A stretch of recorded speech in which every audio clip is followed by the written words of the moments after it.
prefigures how the way that AI operationalizes bodies today makes truly informed consent impossible. So if you work in computing, you probably recognize this image. And there's a notion that part of why non-male gazes haven't permeated current synthetic porn is partly due to the fact that the male gaze is kind of built into the history of computing. For instance, in 1972, a cropped nude of Lena Forsen, who was Playboy's Miss November at the time, became the standard test image in the field of image processing. When she was later invited to a conference of the Society for Imaging Science and Technology to be recognized for her role in the development of the JPEG compression format, scientists in attendance were surprised she was a real person. After some of them had spent 25 years looking at her picture, she just became this test image, writes Wired's Linda Kinsler. Lena Forsen consented to having her image published, but there's no way she could have consented to how the photo was appropriated to test software, because there was no way of knowing that would happen when she posed for the photo. Let's imagine that Lena consents to publish her image and then doesn't like how it's being used at some point in the next, say, 47 years. How does she unpublish her image? The use of Lena's image has been referred to as tech's original sin in the context of industry gender dynamics, but it prefigures a massive crisis of consent in technology as well. Today, the normal, mundane practices of AI researchers involve using people's images without their knowledge or consent. IBM has a massive data set of face images harvested from Flickr that tests the surveillance tech it sells to NYPD. Facebook trains face recognition models on tagged user-uploaded photos because they come with identity labels for free. And maybe most horrifyingly, the US government uses images of children who have been exploited for child pornography, US visa applicants, travelers boarding aircraft, and people who were arrested and are now deceased to test vendors' facial recognition systems. The possibility of synthetic porn should force us to rethink our reliance on consent as a moral barometer. Saying that AI synthesizes images out of imaginary people out of nothing actually obscures the fact that these AI were trained on thousands of images of real people who didn't consent to the AI's eventual use, because how could they? Porn of people who don't exist will likely actually be porn made by collecting images of unwitting people on the internet. Like Lena Forsen, these people may have consented to sharing these photos publicly. However, that consent is bounded by expectations of what these photos could be used for. These expectations are almost inevitably violated by practices of data collection in AI. The way consent is put into practice on the internet is not currently sufficient as a way to think about how to treat each other's bodies. So how do we think about the shortcomings here, and how do we address them? Let's think again about what consent means. Consent is a practical implementation of something normative, so there's no single standard for what we should expect from consent. Is consent informed? Informed consent is an idea we get from bioethics and is implemented in federal regulations on human subjects research. This suggests that consent is conditioned on expectations. If I consent to sex with someone because I believe they are single, then find out later that they are married, what did I consent to?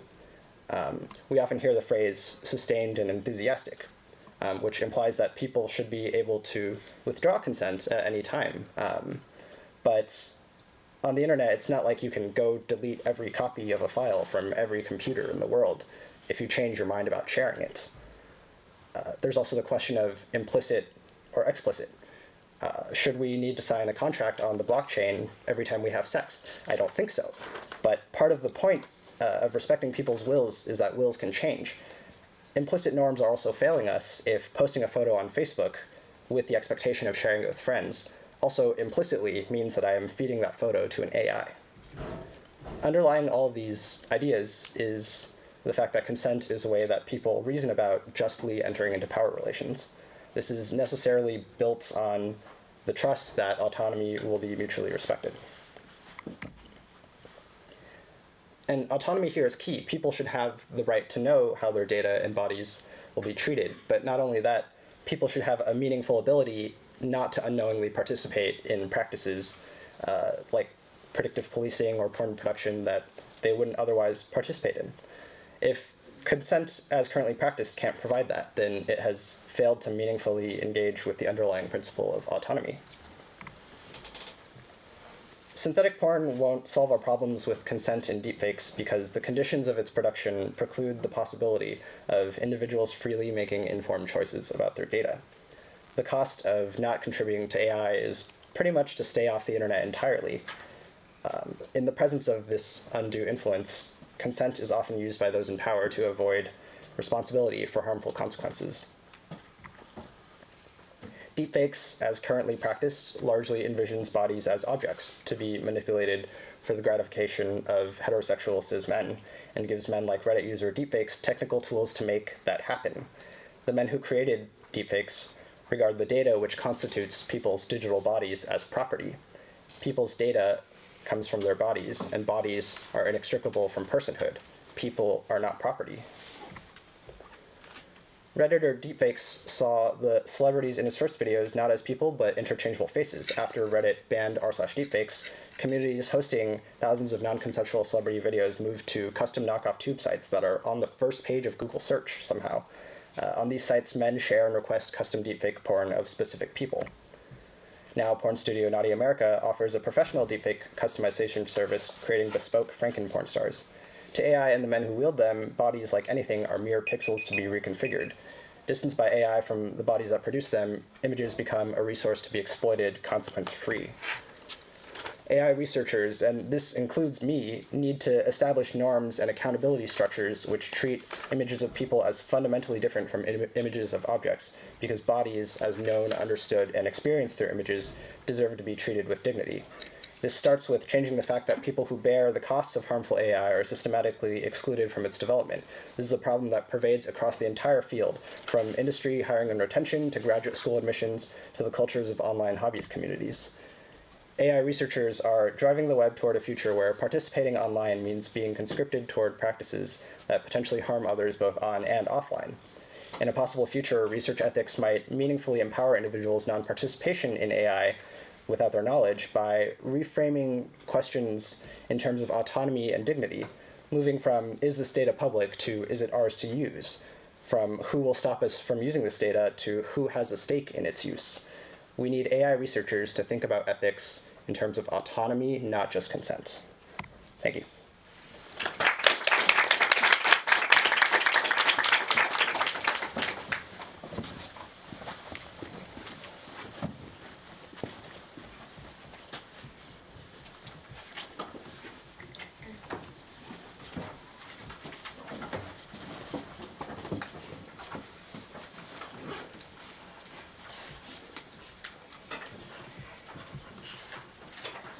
Sorry, wait.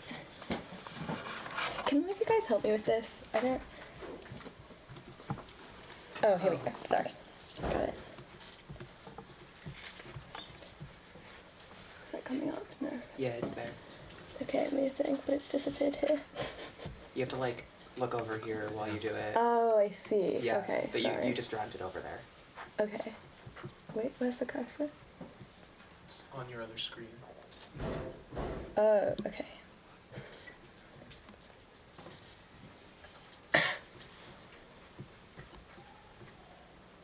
Wait, is it moving? It's still on your other screen. Oh, wait, you just had it. Oh, really? Sorry.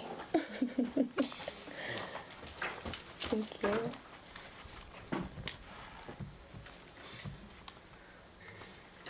You're just trying to... Oh, amazing. Yeah. Thank you.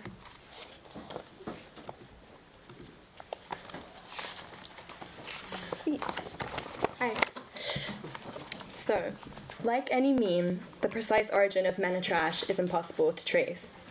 For many years, the phrase appeared only sporadically on social media, but in 2016 that changed dramatically. Suddenly, Twitter users on the African continent, mostly in South Africa, Nigeria, and Kenya, started declaring that men were trash on a regular basis. In the first year of the meme's existence, a few specific formats emerged. One subgenre of men are trash post highlighted the inconsistency or hypocrisy of straight women who denounce men as a group while remaining devoted to their boyfriends, or simply while still having sex with men.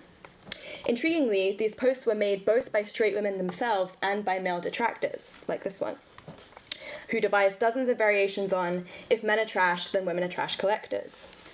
Another subgenre attached men are trash to an unrelated complaint in the tradition of "thanks Obama," like "it's too hot today, men are trash." The self-mockery in these statements, while palpable, fails to undermine the overall thrust of the gesture. Men are trash may be a funny and stupid and banal statement, but that doesn't really undermine the gesture. It doesn't make it insincere. Men are trash is a tragicomic mode of social commentary, a meme grounded in the belief that heterosexuality itself is a grim joke. Or, to put it another way, it is an example of heteropessimism, a term I use to describe negative feeling about heterosexuality expressed by straight people. And although we can logically assume that heteropessimism existed as long as heterosexuality itself, we're currently experiencing this influx of heteropessimist sentiment, much of it either found on or driven by the internet. And so in this talk, I'm going to give a brief account of heteropessimism and the kind of heteropessimist boom currently taking place online, and to think through some possible reasons why the internet and our contemporary moment are particularly prone to fostering heteropessimism and other forms of anesthetic feeling, which is a term I'll get back to towards the end of the talk. It's striking, but sadly not surprising, that within the vast discourse generated by and about #MeToo, there is so little mention of #MEnAreTrash, the South African protest against gender-based violence that preceded MeToo by only a matter of months. In a fascinating move, the Men Are Trash movement hijacked what had begun as a playful meme and directed it toward one of the most urgent and serious issues facing South African society. The movement successfully stimulated a conversation about violence against women and led to multiple physical protests, including this one in Pretoria, which was led by men. And I find this image extremely moving because it's the only protest I've ever seen against an issue like gender-based violence that is both led by and consists of majority of men. I tried to find some other examples since finding this, and I really couldn't find any. As a meme, Men Are Trash quickly moved beyond the borders of the African continent, but in the process, its connection to the anti-violence movement of the same name was severed. This trajectory illustrates how memes collapse social, cultural, and geographic difference through fostering shared participation in generic feeling, and thus simultaneously erasing the specific context to which a given meme was originally attached. In the case of heteropessimism, the result is that a mass of non-specific cynicism blots out any particular origins or aims, a hazy collapse of difference into universality. Heteropessimism could be considered an evolution of what Lauren Ballant calls the female complaint, which, in a sentence, is women live for love and love is the gift that keeps on taking. Updated for a world in which the good life is thought to be permanently out of reach, and perhaps not even that good to begin with. At the same time, I want to emphasize that heteropessimism is not just a women's genre of feeling. Straight women's complaints that men are trash has thousands of male equivalents, a whole sea of male complaint against women and heterosexuality. And Ballant actually pointed to this equivalence in a talk at the Duke Feminist Theory Workshop a couple of weeks ago, which you have up here. So basically the gist of this is that because of this moment where there are these big shifts in power relations between genders, people have kind of totally lost sight of how to relate to each other, which has led both to this kind of like incels and those sorts of people, as well as a new sort of rise in sex-negative feminism. To be clear, the male complaints of the incels and volcels are neither morally nor intellectually equivalent to the many new sex-negative feminists Ballant mentions. Instead, they're this kind of funhouse mirror distortion of the heteropessimist claims made by women and feminists. Nowhere is this better illustrated than on Facebook, where the efforts of men's rights activists led administrators to classify men are trash as hate speech and suspend the accounts of those who use the phrase. By the way, you can still say women are trash and be just fine. The internet, then, is not a straightforwardly hospitable breeding ground for every form of heteropessimism. Yet it has certainly provided a platform for legions of embittered men seeking to process the quotidian experience of romantic harm as evidence of a global female conspiracy. My favorite male heteropessimists, have to be those united under the frankly hilarious banner of men going their own way.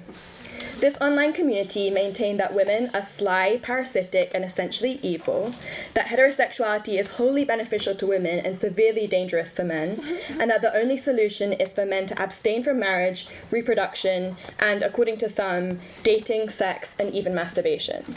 And this is a sort of image made by them.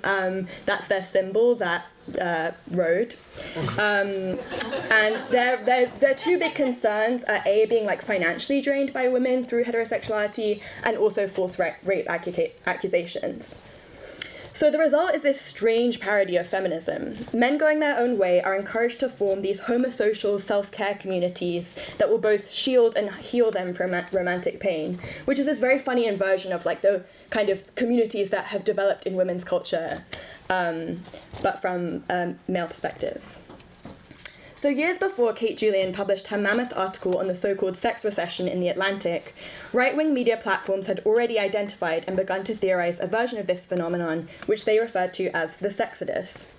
In 2014, Milo Yiannopoulos published a pair of articles under this title in Breitbart, in which he observes, quote, "Among men of about 15 to 30 years old, ever-increasing numbers are checking out of society altogether, giving up on women, sex, and relationships, and retreating into pornography, sexual fetishes, chemical addictions, etc., he goes on, all of which insulate them from a hostile, debilitating social environment created, some argue, by the modern feminist movement." Well, I obviously believe the ideology animating Yiannopoulos' diagnosis is fundamentally misguided. I don't actually dispute his main argument, and that's also backed up by now a lot of empirical research. Yet unlike most writing on the sexodus or the sex recession, my focus on heteropessimism de-emphasizes the actual withdrawal from sex in order to examine the emotion by which this withdrawal is justified. Whether or not people are actually choosing to abstain from heterosexuality is less interesting to me than the genre of collective feeling that's kind of evolved to encourage this abstinence. At the risk of sounding a little conspiratorial, I think there's a connection between the explosion of heteropessimism online and the fact that dating apps are financially incentivized and designed to keep people single. Though hardly a huge secret, this fact was made surprisingly explicit in Tinder's first ever brand campaign, which debuted in October of last year. The international campaign, entitled "Single is a Terrible Thing to Waste," consists of all of these kind of festive, campy photos shot by Ryan McGinley and accompanied by slogans such as "Single does what single wants" and "Single never has to go home early." And this is my local U-Bahn stop in Berlin. It says "Single does what single wants." And I think, you don't need to be like a professional critic of visual culture to sort of see the visual language going on here. So this woman is like climbing over a fence, escaping something. She could be on a date with this guy, but they're not exactly in a typical romantic setup. There's no like kind of cozy vibes. She's instead like breaking free of the strictures of something which, I'm choosing to read as the couple form, monogamy, heterosexuality, and she's like gazing off into the horizon of freedom. The campaign's message is clear. Stay single, stay wanting, and let the data of your desire accumulate like so many layers of gold. On one level, this message simply reiterates the old formula of neoliberal subject formation, that the freedom to choose is what makes us who we are, and life worth living. Yet implicit within Tinder's celebration of singleness lies the underlying force of heteropessimism. And I say heteropessimism, I know that queer people we use Tinder as well, but I think it still is an app that's largely associated with straight people. It's kind of like straight people's Grindr. And also the idea that the couple form is limiting is, I think, far more associated with straight culture than with queer culture. Single's a Terrible Thing to Waste appeals to heteropessimism's twofold rejection of the heterosexual good life. Contrary to the logic of legacy online dating companies like Match.com, the campaign asserts that Tinder won't help you find a partner, and at the same time indicates that this is not what you want anyway. The good life is impossible, but it's not even good. Heteropessimism's rejection of optimism, cruel or otherwise, places it in the genre of anesthetic feeling. So this is a concept that I borrowed from Lee Edelman, a theorist who actually uses it in a different context, but I think his definition is really useful. So a feeling that aims to protect against the overintensity of feeling and an attachment that can survive detachment. And I think that it's very obvious to me why this anesthetizing feeling is very appealing to women who for so long have been characterized as over-emotional, over-committed. So I think that there's a phenomenon where women especially, but also people of any gender, are gravitating towards this genre of feeling. Anesthetic feeling is an inoculation of the heart, a stance of preemptive disappointment that aims to forestall the crushing sensation of actual disappointment. So I also think there's like a structural thing going on here. Like if you kind of flood the scene with your own disappointment, you won't have like the drop of real disappointment. Overwhelmed by the structuralist traumas of extreme financial inequality, climate crisis, and resurgent fascism, we are living in the era of the anesthetic feeling. Heteropessimism's dark comedy brings to mind Henri Bergson's diagnosis of laughter as a momentary anesthesia of the heart. But in this case, the anesthesia is prolonged and structuralist rather than momentary, a joke without a punchline. Heteropessimism is anti-cathartic, and the only release it stimulates is via the realization that you're participating in what Patricia Lockwood calls the thrilled consensus of being online together.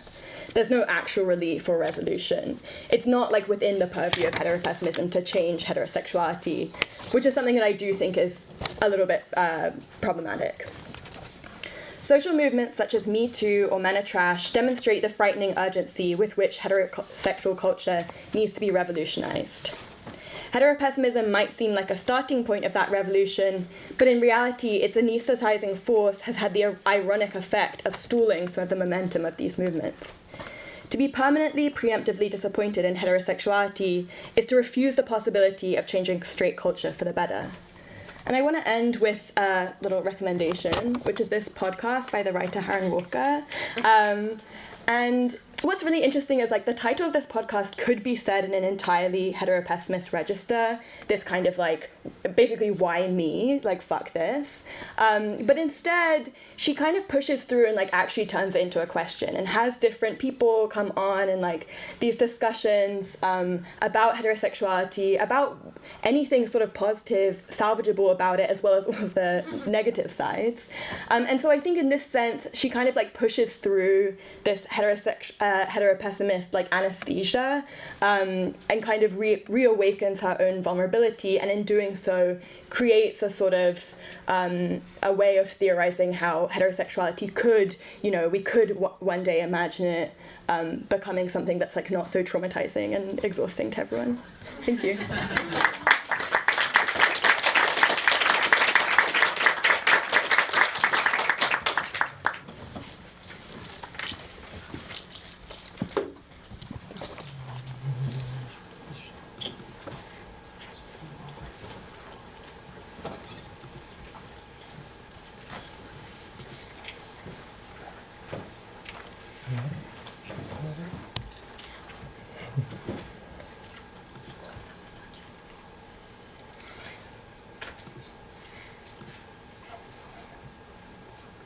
Okay. So this is not the best title ever, but here it is. And so my presentation has like two parts. The first part is to think about pornography as like this mass technology of mass mobilization that like makes explicit the movement aspect, the moving image, and I hope the theory is not too intense. And then the second part of it is like look at Colby Keller and his project Colby Does America. Like this guy, like white, masculine, lumbosexual presence, emblem of white masculinity that I still sort of desire, unfortunately. And so with this project, he travels around the United States and fucks volunteers from every single state and film it and publish it online for free. And I want to start with like the epigraph from Paul Preciado, where he says, "The cultural industry is porn envy. Pornography isn't simply a cultural industry like others. It's the paradigm for all cultural industries." And when Preciado speaks of porn envy, he's taking a jab at theorists of affective labor who refuse to look at sex work, who instead stopping by politically at the belt. And affective labor is like service economy instead of industry or agriculture. And the simple thing is like product is service, information, knowledge, the body, and the economy becomes life. So Preciado here asserts that despite or because of its obscenity and marginal position within society, the economy of pornography experiments more forcefully and creatively with capitalism to imagine new relationships between labor, work, and consumption. Mainstream porn provides a blueprint for exploiting the affective orgasmic boundlessness of the body, laying the foundation for a new economic model that transforms all other cultural industries, hence porn envy. These industries envy the depth of privacy that online pornography through mass media has unprecedented access to.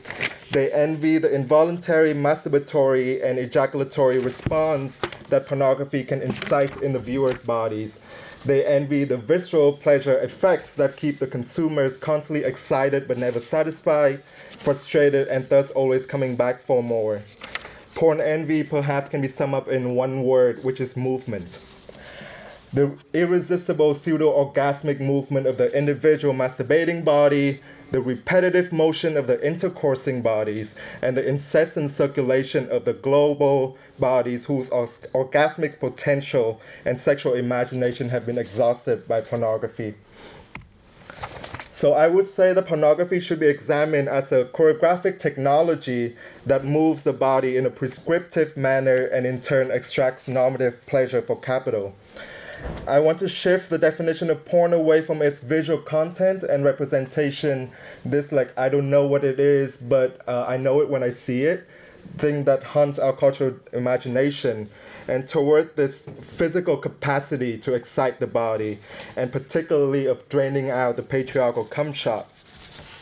So for clarity's sake, I will outline 3 levels of this choreographic logic, but of course they feed into each other and they co-constitutive of each other. So you have this individual level porn confines pleasure to the realm of privacy, structuring monotonous bedroom rituals of masturbation that are fueled by the hand to the cock motion and perhaps not yet the hand to the pussy vibration. One thing I'm currently obsessed with right now but don't have the time to go to is this masturbatory condition purges pleasure of its sociality and conceptualizing orgasm as a private property, so private that it somehow defines the essence of the individual and preserves the wholeness of the individual body container. And I think it sort of relates to this problem of the consent thing that Jonathan was talking about, where it's impossible to have an individual body. Oops. And the second level is this interpersonal level. Porn propels a repetitive choreography of sex, kissing, undressing, blowjob, cunnilingus, penetration, and ejaculation, using its grammar of representation as a kinesthetic blueprint for sexual exchange. Our Colby himself, he explains, I have some guilt when it comes to capitalism because porn specifically presents a problem. Does porn inform people's sexuality, or does porn simply try to access those things in sexuality to sell itself to you? Obviously, the product always does this thing where you never completely fulfilled, so you buy more of it. Porn's very formulaic. We're going to give each other mutual blowjobs. Maybe the top will eat the bottom's ass. Then there are 3 fucking positions. Then they both come. Who in his right mind have sex like that? Yeah, I don't know about you, but from my vast personal experience, people sort of do have sex like that.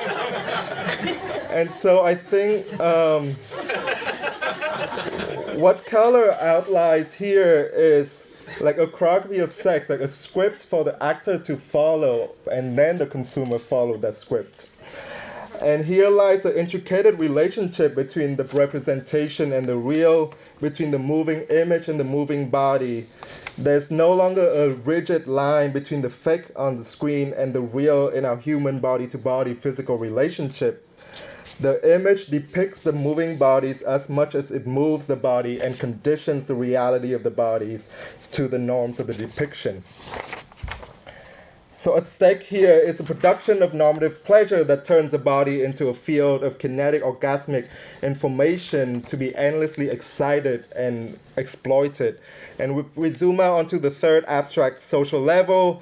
Porn, with its democratic mode of production and consumption, pioneers a global economy that not only captures and capitalizes on the body, but also reinvents the very body it capitalizes upon. I'm working at the moment on the relationship between pornography, identity, and movement, where porn has a spatial relationship that can create closed circuits of circulation, connecting the same body to each other, and mobilizing difference only to the extent that it's the fetish of the norm, like Asian submissive pussy, big black cock, or like the crib body, etc. So I've articulated quite like pessimistic theses about pornography, but I don't think the task at hand is to turn away from pornography toward the erotic like Audre Lorde suggests. I believe any attempt to locate a pre-pornographic erotic force is illusory. We have to experiment rigorously with pornography to move the bodies otherwise, and it adheres that I turn to Colby Does America. So this is a website of it. I mean, it's down now, but I fortunately took a screenshot of it a few years ago. And it's a collection from 2014 to 2018 of 50 plus free pornographic videos that Colby creates with local men from all the states. And each video is named after each state. Like you have Colby Does New York, Colby Does California, Colby Does Arizona. And to embark on this project, Colby sold everything that he owned except for a statue of Lenin as his communist amulet. He's like a self-proclaimed communist, a very controversial figure actually. He also voted for Trump, and he's like, because there'll be a revolution, people wake up to it. So problematic figure, but we're here for it. And then he launched an Indiegogo campaign and raised $45,000 to fund a truck, a camera, traveling expenses, and then he goes on the road and he gathers volunteers, actors, and editors along the road. So here are some of the images. This is Colby Does New York, where he partners up with this huge studio, Cocky Boys. That's Colby Does Vermont, that's Colby Does Kentucky. That's random. I just pick screenshots of things. And at every conference I have this debate of should I show a video, should I not? And I decide not to, because I was thinking about if we actually talk about movement and then watch pornography doesn't quite make sense without masturbating together. And I don't think the room is here for that today. So yeah, I'm not going to focus on the visual content of the project. And in fact, there's like no aesthetic cohesion to any of the videos, because all of them are volunteer editors, and Colby Keller gave full creative autonomy to these editors. And he actually said, ideally, I'd put all the rough footage on the website and anyone could come in and edit it to make it their own. It's that process, the space between people where art is made. So he's also a self-proclaimed artist. He actually got an MFA, I forgot in which school. But here you can, of course, like this is not possible because he has so much footage and you cannot really store it online. But you can see from here Keller is invested less in making better porn than in imagining alternative modes of pornographic production and consumption, finding different ways for people to move together, to come together, and to come together in and through the digital space. He's not invested in the capitalist model of the pornographers mobilizing the actor's body, mobilizing the consumer's body to extract the surplus value of sexual affects. Rather, he's laboring toward a pornographic commune in which everyone works together to create a collective project, a microcosm powered not by the generation of surplus value, but simply by the space between people, the potential of queer utopic pleasure. The production and consumption processes merge together. the volunteer actors and editors are often consumers in the first place, and vice versa, the consumers are also the producers who fund the project and the collaborators that keep the project going and eventually dying in 2018, dying a natural death, as Keller tells me in our personal correspondence. And the cause of death was quite straightforward. He couldn't pay the payment to renew the website. When I first presented on Colby Does America 2 years ago, I kept insisting that these videos should not be taken as final, complete products, but should be held as the traces of queer ephemerality in their residual becoming. I wrote, "These short films are the imprints after people converge, exchange, and disappear. They are the traces of queer relations that must avoid being pinned down, archived, and consumed as commodities. They are not documents of callous sexual encounters as much as they are the partial afterlives, the virtual pieces remaining of criminal intimacies that never stop circulating and mutating in the quest toward queer futurity. It is then only appropriate that the project died because queerness cannot and should not try to sustain itself within capitalism." Thank you.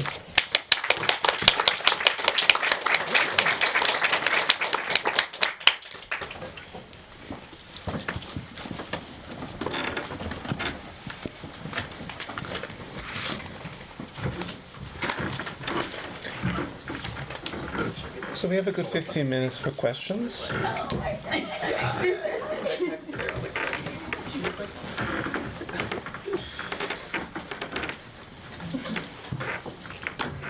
Well, I'll start off since you seem a little shy. I love how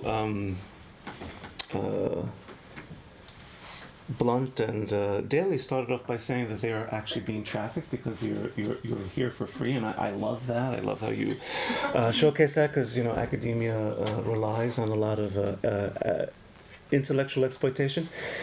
You really talk about the way in which trafficking is highlighted as something that is elevated as a problem only in the sex industry, because we never talk about trafficking when it comes to corporations.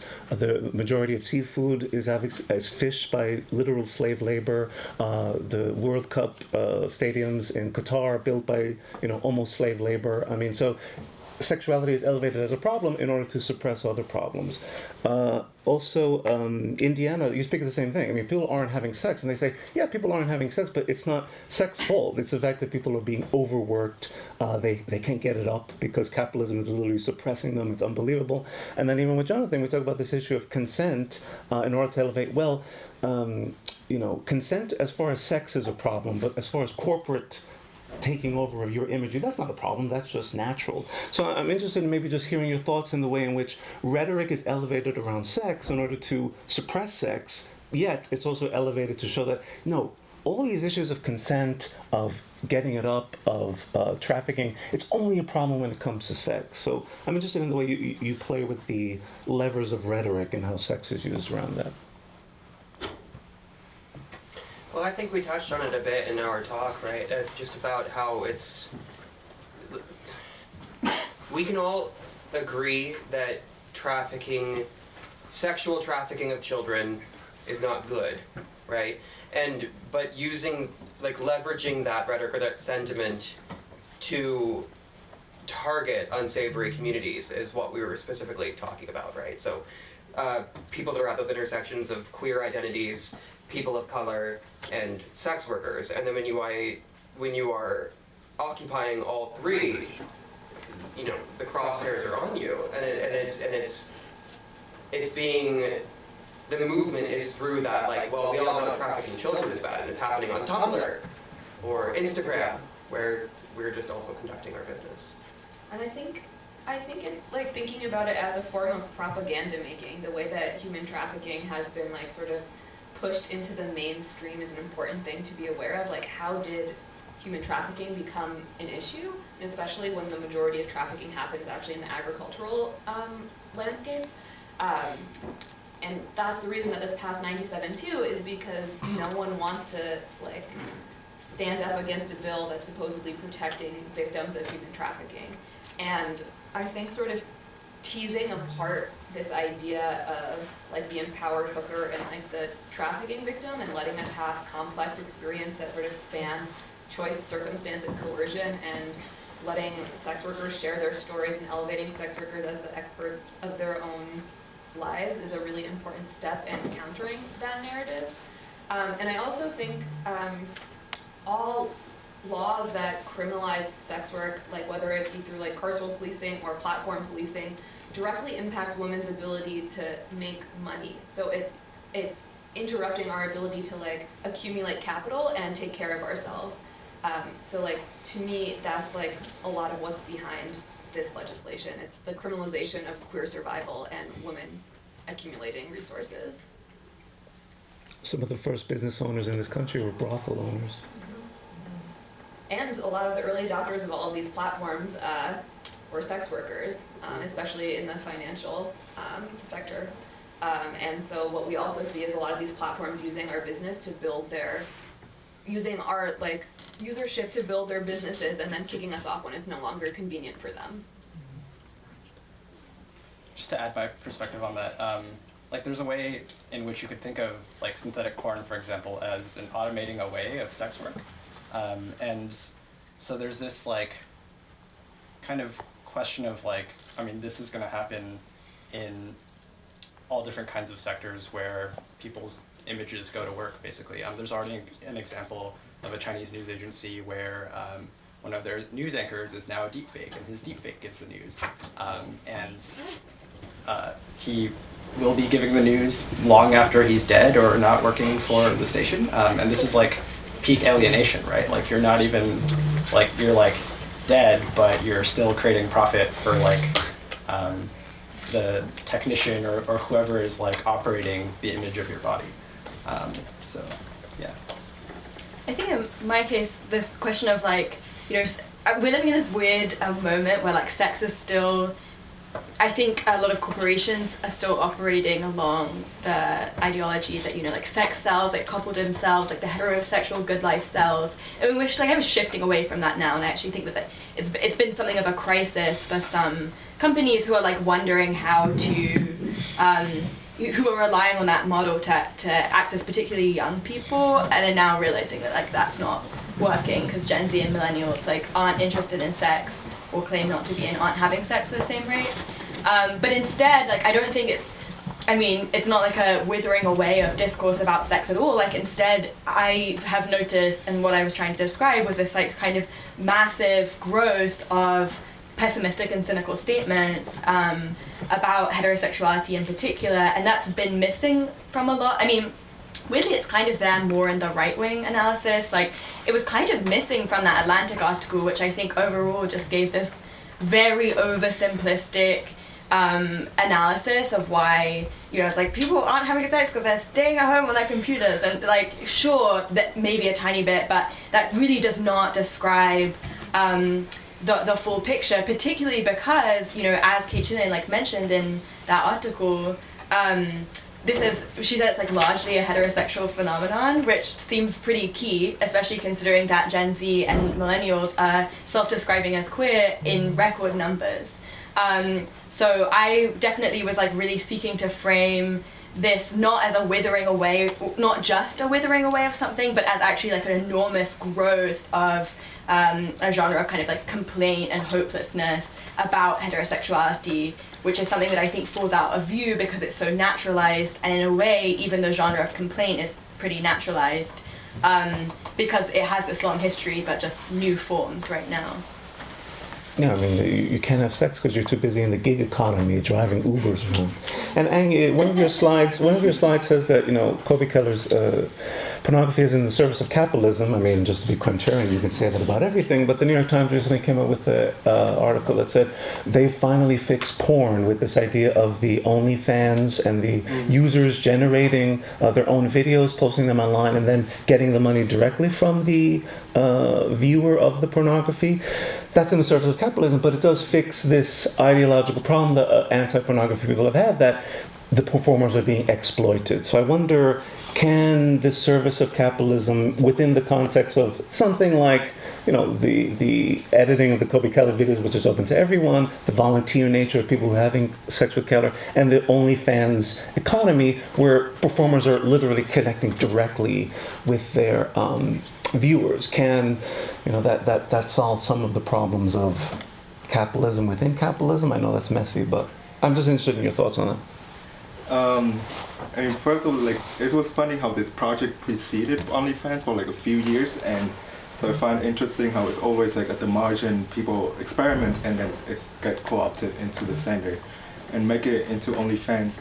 I have a lot of sort of hesitance when it comes to OnlyFans because I see it very similar to like the gig economies and how now the emphasis of making money, like, it's on you, it's not on producer. Promoting yourself is not on producers, it's on you. Like, you have to do all the work, and that doesn't I know from Colby Keller we talking, and he was saying how that doesn't fund him, and I think it funds maybe I could think of 7 gay porn stars, sort of full-time, without a full-time job. So I think it's like reflective of this gig economy. I hate this word, neoliberal.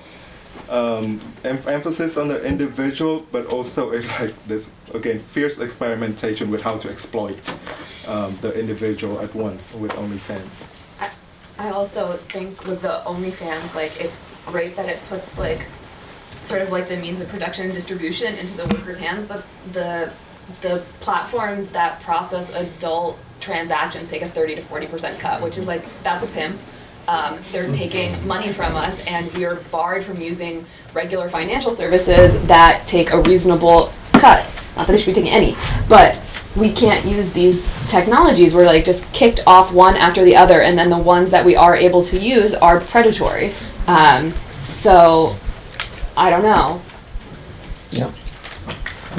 I just want to, I'll piggyback off that. First, just to say, not even 30 to 40, but as someone works in these sites, you look at cam sites like Stream, it can be up to 60%. I mean, that incredible exploitation.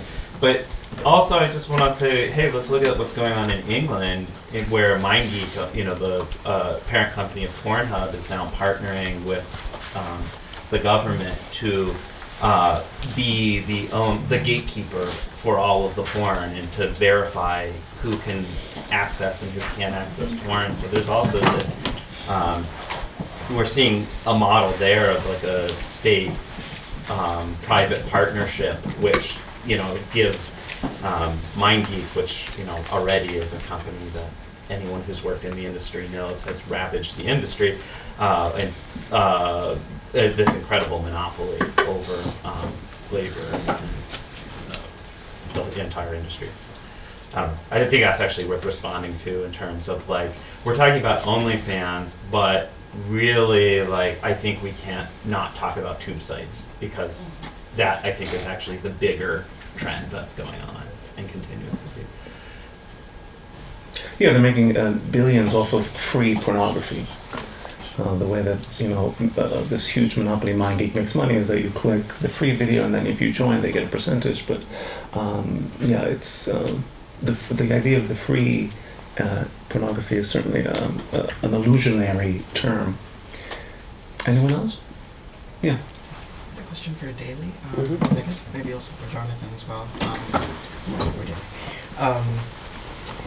I was wondering if you could speak a bit more to the ways in which, the kind of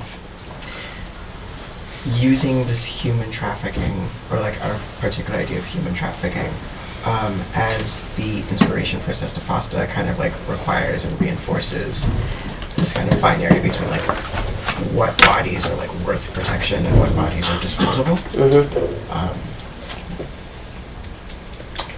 Well,